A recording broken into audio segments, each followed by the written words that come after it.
देखिए 17 अप्रैल को पटना में एक महत्वपूर्ण बैठक महागठबंधन की होने जा रही है। सबसे बड़ा मुद्दा है कि सीएम फेस को लेकर कांग्रेस पार्टी तैयार है। मुख्यमंत्री के चेहरे को लेकर चुनाव के बाद जो पार्लियामेंट्री बोर्ड होगा उसमें तय किया जाएगा। उसके पहले आप याद करिए, महागठबंधन से ज्यादा माथा फड़ौल आप देखिएगा एनडीए गठबंधन में। एनडीए गठबंधन एकदम आप लिख लीजिए। पप्पू यादव देखिए एक तरफ राहुल गांधी से मिलते हैं और वहां से जब निकलते हैं तो साक्षात्कार देते हैं, इंटरव्यू देते हैं और क्या कह देते हैं कि तेजस्वी क्यों हम भी सीएम फेस हो सकते हैं। पर यह बात निकलकर सामने आ रही है कि एनडीए गठबंधन के अंदर सीट शेयरिंग को लेकर माथा फड़ौल होना तय है। तेजस्वी यादव के लिए परेशानी 14 फरवरी से ही शुरू हो गया। 14 फरवरी वो तारीख था जिस दिन बिहार का प्रभारी कृष्णा लवरू को बनाया। कांग्रेस स्पष्ट कह रही है इस बात को कि किसी भी कीमत पर इस वक्त तेजस्वी प्रसाद यादव जो है नेता प्रतिपक्ष जो है वो सीएम फेस नहीं है। महागठबंधन तेजस्वी यादव का मुद्दा रहा है बेरोजगारी का, तेजस्वी यादव का मुद्दा रहा है नौकरी का, तेजस्वी यादव का मुद्दा रहा है पलायन का। उस पूरे मुद्दे को हाईजैक किसने किया? तेजस्वी यादव जान गए हैं कि उनको वामदल भी मानने को इस वक्त तैयार है। कांग्रेस 90 के पहले करीब 40 सालों तक बिहार पर सत्ता में काम। नमस्कार, मेरा नाम रोहित है, आप देख रहे हैं NBC 24 न्यूज। आपको बता दें कि ये चुनावी साल है। कुछ ही महीनों के बाद बिहार में विधानसभा का चुनाव होना है। देखिए तमाम जो राजनीतिक पार्टियां हैं वो तैयारियों में जुट गई है। लेकिन वहीं अगर बात करें तो देखिए महागठबंधन में सीएम फेस को लेकर कई तरह की जो बातें हैं वो निकलकर सामने आ रही है। जहाँ एक तरफ पे नेता प्रतिपक्ष तेजस्वी यादव खुद को सीएम फेस बताते हैं, तो वहीं दूसरी तरफ अगर बात करें तो निर्दलीय सांसद हैं पूर्णिया से पप्पू यादव, वो भी यादव समाज से आते हैं। पप्पू यादव ने भी कह दिया कि अगर तेजस्वी यादव सीएम हो सकते हैं तो फिर पप्पू यादव में क्या कमी है। वहीं अब बात करें एनडीए गठबंधन की, तो एनडीए गठबंधन के घटक दल के सहयोगी हैं, हम पार्टी के संरक्षक हैं जीतन राम मांझी। देखिए उन्होंने आज राष्ट्रीय कार्यकारिणी की बैठक की, जिस बैठक में 30 से 40 सीट का दावा किया है। देखिए इन तमाम विषयों पर चर्चा करेंगे। मेरे साथ मेरे सहयोगी हैं उदीप्त आर्यन जी, हम इनसे बातचीत करेंगे। कई तरह के कुछ ही महीनों के बाद बिहार में विधानसभा का चुनाव होना है, लेकिन अगर देखा जाए तो महागठबंधन में सीएम फेस को लेकर कई तरह की जो बातें हैं वो निकल कर आई। देखिए 17 अप्रैल को पटना में एक महत्वपूर्ण बैठक महागठबंधन की होने जा रही है और जो खबर है कि तमाम जो महागठबंधन के घटक दल हैं, चाहे आप कांग्रेस कहिए, राजद कहिए या फिर वाम कहिए, मतलब सीपीआई, सीपीआईएम या सीपीआईएमएल, सबके नेता बैठेंगे, एक छत के नीचे बैठेंगे और सीट बंटवारा को लेकर मामला फाइनल कर लिया जाएगा। मतलब जो स्थिति बनी हुई है ओहापोह की महागठबंधन में कि कौन लड़ेगा, कितनी सीटों पर लड़ेगा, कौन रहेगा, कौन भागेगा, उस पर पूर्ण विराम हो सकता है कि 17 अप्रैल के बाद लग जाए। लेकिन एक उससे भी बड़ा पेंच जो है महागठबंधन में वो इस वक्त सीएम फेस को लेकर बना हुआ है। रोहित, सबसे बड़ा मुद्दा है कि सीएम फेस को लेकर कांग्रेस पार्टी तैयार नहीं है। अभी परसों सचिन पायलट पटना आए थे, आप लोग ने बाइट भी लिया।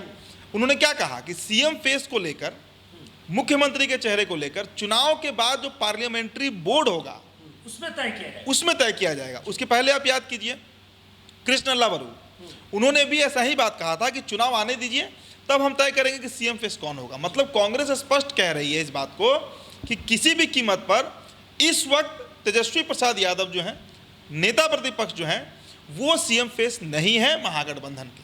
कांग्रेस ये मैसेज बार बार दे रही है, स्पष्ट तरीके से दे रही है। बहुत इबट नहीं, अजीत शर्मा का भी मुझे बयान याद है जो भागलपुर से विधायक है, उन्होंने भी कहा था इस बात को लेकर। तो ये एक प्रेशर पॉलिटिक्स है कांग्रेस पार्टी की। और आपने पप्पू यादव का जिक्र किया, देखिए 2 दिनों का अभी कांग्रेस का अधिवेशन चला है गुजरात में, गुजरात के अहमदाबाद में 2 दिनों का अधिवेशन चला और उसमें पहले दिन नहीं लेकिन दूसरे दिन पप्पू यादव जो है वो शामिल हुए। अब ये एक बहुत बड़ा कहिए कि मतलब पप्पू यादव के लिए उनके दृष्टिकोण से एक बहुत सकारात्मक पक्ष रहा कि वो कांग्रेस पार्टी, जिस पार्टी में उन्होंने अपने जन अधिकार पार्टी का विलय करा दिया, लेकिन उस पार्टी में उनको सहभागिता नहीं मिली, अब धीरे धीरे राहुल गांधी की तरफ से उनको ग्रीन सिग्नल मिल रहा है। बैठक में भी गए थे पप्पू यादव, वही कह रहे हैं कि राष्ट्रीय अधिवेशन में अगर राहुल गांधी ने पप्पू यादव को बुलाया और उसमें सारे सीनियर लीडर मौजूद थे, सोनिया गांधी थी, वेणुगोपाल थे, मल्लिकार्जुन खड़गे थे, सचिन पायलट थे, सभी लीडर्स थे, जो कांग्रेस पार्टी के जो बड़े लीडर हैं सब लोग मौजूद थे। तो पप्पू यादव देखिए एक तरफ राहुल गांधी से मिलते हैं और वहाँ से जब निकलते हैं तो साक्षात्कार देते हैं, इंटरव्यू देते हैं और क्या कह देते हैं कि तेजस्वी क्यों हम भी सीएम फेस हो सकते हैं। तो इसका स्पष्ट मतलब समझिए कि कांग्रेस पार्टी किसी बड़े रणनीति पर काम कर रही है बिहार में। कांग्रेस पार्टी खुद प्रत्यक्ष रूप से, मतलब राहुल गांधी अब सीधा तो पटल पे आएंगे नहीं, सीधा वो तेजस्वी को जवाब देंगे नहीं, तो वो मोहरे बना रहे हैं। किसको? पहले कन्हैया कुमार को देख लीजिए। कन्हैया कुमार की बिहार में जो 16 मार्च को पदयात्रा शुरू हुई बापू धाम चंपारण से, पटना में आप लोगों ने कवर किया किस तरह लाठीचार्ज हुआ और क्या क्या हुआ। ये क्या था? तेजस्वी यादव का मुद्दा रहा है बेरोजगारी का, तेजस्वी यादव का मुद्दा रहा है नौकरी का, तेजस्वी यादव का मुद्दा रहा है पलायन का। उस पूरे मुद्दे को हाईजैक किसने किया? कन्हैया कुमार। वही, हाँ, अब ठीक है, आपने कांग्रेस ने कर लिया। मोहरा कौन बना? चेहरा कौन बना? कन्हैया बने। अब देखिए सीएम फेस को लेकर जो दावेदारी, सबसे बड़ी बात कि आप अगर गौर कर रहे होंगे, मैं बीते 3-4 भाषण जो तेजस्वी यादव ने दिया है, अभी जो हुआ था आपको ये मुसहर भुइयां रैली जो हुआ था, उसमें भी उन्होंने कह दिया कि अगर मैं सीएम बनूंगा, खुद को सीएम बता रहे थे और 3-4 बार बता चुके हैं। तेजस्वी यादव जान गए हैं कि उनको वामदल भी मानने को इस वक्त तैयार नहीं है, क्योंकि लेफ्ट की जो पार्टियां हैं उनका भी इस बार लालच बढ़ा हुआ है सीट को लेकर। आप देखिए ना, पिछला बार उनको 35 की 36 सीट मिला था 2020 के विधानसभा चुनाव में, और उसमें 19 सीटें वो जीत गए थे, 16 सीटें माफ कीजिएगा, और 70 सीट कांग्रेस को मिला था, वो 19 सीट जीती थी। तो वाम की भी अपनी मंशा है कि उनको अधिक सीट मिले इस बार। तो कुल मिला जुलाकर तेजस्वी इसमें फंसे हुए हैं कि उनको सीएम फेस अभी डिक्लेयर किया जाएगा नहीं किया जाएगा। लेकिन पप्पू यादव ने यह बयान देकर बिहार में एक सियासी भूचाल तो जरूर ला दिया है कि भाई इतना आसान नहीं है इस बार तेजस्वी यादव को अपने गठबंधन के साथियों को, सहयोगियों को मना लेना कि तेजस्वी ही सीएम फेस होंगे। जिस तरीके से आपने बताया कि 17 तारीख को एक बड़ी बैठक महागठबंधन की होने वाली है, अगर देखा जाए तो बीते कुछ दिनों में जिस तरीके से कांग्रेस ने बिहार में अपना रुख पूरी तरीके से क्लियर कर दिया। बिल्कुल। बिहार के प्रभारी बदले गए, प्रदेश अध्यक्ष बदले गए, लगातार सचिन पायलट का दौरा, बड़े नेता कन्हैया का दौरा, जिग्नेश 3 बार राहुल गांधी का दौरा, फिर वही अगर बात करें तो जो राष्ट्रीय अध्यक्ष है मल्लिकार्जुन खड़गे भी आने वाले हैं। बिल्कुल। तो क्या तेजस्वी के लिए परेशानी इस बार होगी? देखिए, तेजस्वी यादव के लिए परेशानी 14 फरवरी से ही शुरू हो गया। 14 फरवरी वो तारीख था जिस दिन बिहार का प्रभारी कृष्णा लवरू को बनाया गया। 10 मार्च को कन्हैया आए, परेशानी और बढ़ गया। 16 मार्च से यात्रा शुरू किए, परेशानी डबल हो गया। प्रदेश अध्यक्ष हटा दिया गया। कहा जाता है कि अखिलेश प्रसाद सिंह के शरीर में जो आत्मा है वो लालू यादव का आत्मा है। वो जो बोलते हैं समझिए कि लालू यादव बोल रहे हैं, क्योंकि लालू यादव ने एक मंच से कहा भी था कि हमने ही इन्हें राज्यसभा का सदस्य बनाया। उनको हटाना मतलब लगातार देखिए तो तेजस्वी यादव को सेटबैक पर सेटबैक जो है वो कांग्रेस पार्टी देते जा रही है। मतलब कांग्रेस इस पर बैकफुट पर नहीं जाएगी? बिल्कुल नहीं जाने वाली है। देखिए कांग्रेस पार्टी, आप इस बात को समझिए रोहित, आप अगर कांग्रेस 90 के पहले करीब 40 सालों तक बिहार पर सत्ता में काबिज रही, 90 के बाद लालू यादव आए 8 मार्च 1990 को, और उसके बाद से सत्ता से जो बाहर कांग्रेस हुई सो धीरे धीरे मृत्यु हो गई। और साल 2000 के बाद जब झारखंड बटा, 15 नवंबर साल 2000 को झारखंड जब बटा, उसके बाद कांग्रेस का जनाधार खींचा किसने? लालू प्रसाद यादव ने खींचा। और फिर बिहार की कहानी आप छोड़िए, यूपी में कांग्रेस का जनाधार किसने खींच लिया? सपा ने खींच लिया। बंगाल में किसने खींच लिया? तृणमूल कांग्रेस ने खींच लिया। तो हर राज्य में कांग्रेस पार्टी का जो वोट बैंक था वो वोट बैंक वो क्षेत्रीय दलों ने खींचा है। दिल्ली में आम आदमी पार्टी ने खींच लिया था। तो धीरे धीरे कांग्रेस अब चाह रही है कि अगर बीजेपी से लड़ना है तो पहले इन क्षेत्रीय दलों को साइड करना होगा, खुद का स्टैंड बनाना होगा, तब वो बीजेपी से लड़ पाएगी। तो इस बार अगर सम्मानजनक सीटें कांग्रेस को नहीं मिलती हैं तो आप ये बात नोट कर लीजिए। अब तो ये बात क्लियर हो गया है कि कांग्रेस इस अलायंस में चुनाव नहीं लड़ेगी, और लड़ेगी तो अपने शर्तों पर लड़ेगी, अपने शर्तों पर, बिल्कुल अपने शर्तों पर लड़ेगी। इसमें अब कहीं कोई मतलब बहुत ज्यादा चर्चा का विषय नहीं बचता है।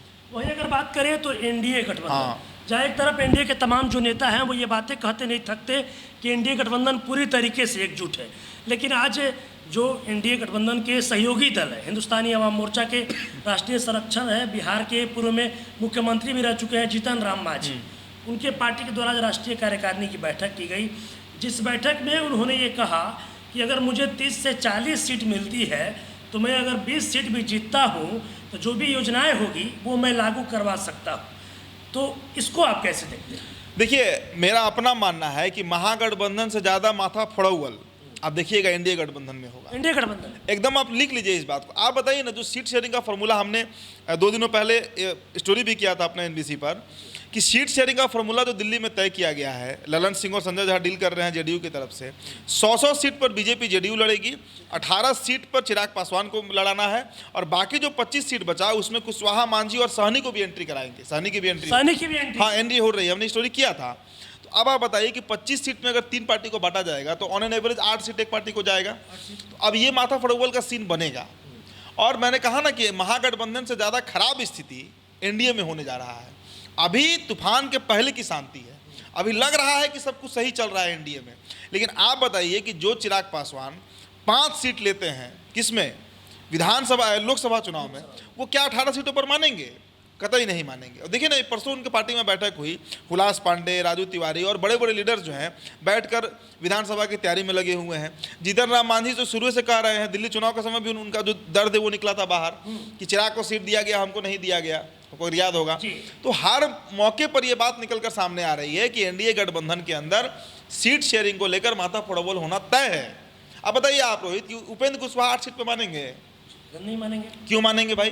कह रहे हैं कि हम बिहार में 5% जो कोयरी जाति है उसका नेतृत्व करते हैं, कुशवाहा जाति का हम पॉलिटिक्स कर रहे हैं, उनके जन नेता हैं हम, वो क्यों 8 सीट पर मानेंगे?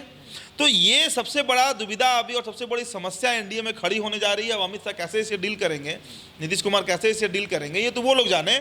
लेकिन जीतन राम मांझी का दावा 40 सीटों पर एक संकेत है कि एनडीए तैयार रहे इस बात के लिए कि अभी कई जगह भगदड़ दिखेगा, एकदम दिखना है भगदड़। इसमें बहुत ज़्यादा संशय और शंका नहीं रखना है, क्योंकि स्थितियां ही ऐसी बन रही हैं। बताइए ना, 5-6 दलों को समायोजित किया गया है और सबको संतुष्ट भी करना है, सबको संतुष्ट करना है, सीट देकर करना है। कहाँ से कर पाएंगे भाई? पहले ही 100 सीट बांट लिए हैं बीजेपी और जेडीयू के लोग। हाँ, अगर ये 80-80 पर एडजस्ट करते तब हो सकता था कि अन्य दलों को 10 सीट अधिक मिल सकता था। लेकिन यहाँ तो पहले मारामारी अपने लिए है। बीजेपी अपना 100 सीट फाइनल कर चुकी है। जेडीयू के बारे में भी एक इनपुट है हमारे पास कि भले ही ललन सिंह और संजय झा ने 100 सीट पर हामी भर दी है, लेकिन पटना का जो गुट है, जिसमें संजय गांधी हैं, जिसमें अशोक चौधरी हैं, जिसमें श्रवण कुमार हैं, जिसमें मनीष वर्मा है, मतलब वो लॉबी जेडीयू का जो नीतीश कुमार का लॉबी है वो तैयार नहीं है। वो कह रहा है कि हमें इससे ज़्यादा सीट चाहिए। बीजेपी जितनी सीटों पर लड़ेगी उससे एक ही सीट हमें अधिक दीजिए, लेकिन ज़्यादा दीजिए, ज़्यादा सीट, हम बड़े भाई की भूमिका में रहेंगे। तो यहाँ तो अपना अभी सिर फड़वल की स्थिति है। इसमें मांझी जी कहाँ एडजस्ट करेंगे, कुशवाहा जी कहाँ एडजस्ट करेंगे और चिराग पासवान कहाँ एडजस्ट करेंगे? आपने बताया कि एडजस्ट नहीं करेंगे, सिर फड़वल है। लेकिन वहीं अगर देखा जाए तो कुछ महीने के बाद बिहार में विधानसभा का चुनाव होगा। आपने देखा होगा किस तरीके से तमाम जो पार्टियां हैं वो तैयारियों में जुट गई है। वहीं जीतन राम मांझी चुनाव से कुछ ही दिनों पहले आज उन्होंने जिस तरीके से 30 से 40 सीट का बात किया, क्या लगता है जीतन राम मांझी एनडीए गठबंधन पर प्रेशर पॉलिटिक्स की जो उनकी राजनीति रही? बिल्कुल, देखिए सभी लोग कर रहे हैं, ये सिर्फ मांझी जी का गुणागणित नहीं है। मुझे लगता है कि कुशवाहा जी का भी अपना एक, चूंकि उनके बयान इस तरह आते हैं कभी कभी, उनका भी प्रेशर है। देखिए चुनाव के, आप याद कीजिए 2020 के विधानसभा चुनाव में क्या हुआ था। मुझे याद है यही इमाम प्लाजा में प्रेस कॉन्फ्रेंस चल रहा था, हम लोग के सामने का घटना है वो। मुकेश सहनी बैठे हुए थे, तेजस्वी यादव बैठे हुए थे, अचानक मुकेश सहनी खड़ा होते हैं और तेजस्वी यादव पर आरोप लगाने लगते हैं कि छुरा मार दिया। हाँ, वो इंसिडेंट मुझे याद है, चूंकि मैं प्रत्यक्षदर्शी था, 2020 का बात बता रहा है। और अगले दिन वो चले गए एनडीए में, 11 सीट भी उनको मिल गया, चुनाव लड़ भी गए, चुनाव हार भी गए। तो चुनाव के ठीक पहले भी कई तरह का बदलाव होता है। लेकिन चूंकि आप जीतन राम मांझी का नाम लीजिए या चिराग पासवान केंद्र में इस वक्त मंत्री हैं, तो इनका एनडीए छोड़ने का संभावना बहुत कम है। हाँ, ये हो सकता है कि अंतिम क्षण में उपेंद्र कुशवाहा पार्टी का दल बदली कर सकते हैं। लेकिन एक खबर कर सकते हैं चूंकि अभी सिर्फ राज्यसभा के सदस्य हैं। लेकिन एक और कैलकुलेशन है कि इस्पात मंत्रालय जो है, हो सकता है कि उपेंद्र कुशवाहा को मिल जाए, जो आरसीपी सिंह मंत्रालय था। तो अगर वो मिल जाता है तो फिर ये लोग कहीं नहीं भागेंगे। थोड़ा सा सीट को लेकर टकरार होगा, लेकिन बाद में सब एडजस्ट हो जाएगा। चलिए देखिए, मेरे साथ मेरे सहयोगी उदित आर्यन थे। देखिए, आपको बता दें कि जिस तरीके से कुछ ही महीनों के बाद बिहार में विधानसभा का चुनाव होना है, देखिए तमाम जो राजनीतिक पार्टियां हैं वो तैयारियों में जुटी है। लेकिन देखिए इस बार का जो चुनाव है वो महागठबंधन में तेजस्वी यादव के लिए आसान नहीं है, क्योंकि इस बार जो कांग्रेस है उसने अपना जो रुख है वो पूरी तरीके से क्लियर कर दिया है। कांग्रेस इस बार बैकफुट पर नहीं जाएगी। वहीं अगर बात करें तो एनडीए गठबंधन का, तो देखिए एनडीए गठबंधन में भी सिर फुटौल चालू है। जीतन राम मांझी, देखिए प्रेशर पॉलिटिक्स, आज उन्होंने बोल दिया कि मुझे 30 से 40 सीट अगर मुझे मिलता है तो मैं 20 विधायक जो है वो जीतूंगा। अब देखना होगा कि आगे जब चुनाव नज़दीक आता है तो आगे और भी महागठबंधन में या फिर एनडीए गठबंधन में क्या कुछ देखने को मिलता है। बस इस तरह की तमाम खबरों के साथ आप मेरे साथ जुड़े रहें। तब तक धन्यवाद।